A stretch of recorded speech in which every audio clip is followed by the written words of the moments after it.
Hey, it's Ben from Snapshades. You're watching installation video D2, which is a divided rear door shade with 4 magnetic mounts and a toddler clip.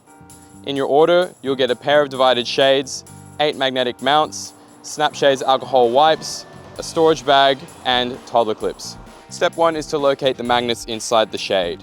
We've got 2 on the top edge and 2 on the bottom. You can just use the magnetic mounts along the frame and feel until they catch. Step 2 is to take note of where the magnets will have to stick to the car's trim.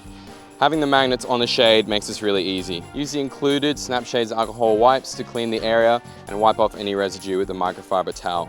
You might have to do this a couple of times to get it really clean. Step 4 is to adhere the magnetic mounts onto the car's trim. You can do this 1 or 2 at a time with the magnets on the shade, with the shade aligned properly, and this will help you get it in place the first time.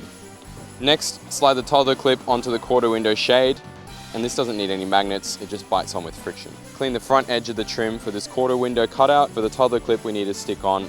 The next step is to install the quarter window shade, first peeling off the sticker on the toddler clip. Then we can lower the shade in with the base first, push it into place, and make sure the toddler clip is adhered well. Our shades ship flat, so depending on your vehicle, you may need to contour the shade for a perfect fit, which we do have a separate video on. A quick slam test, and your installation is complete.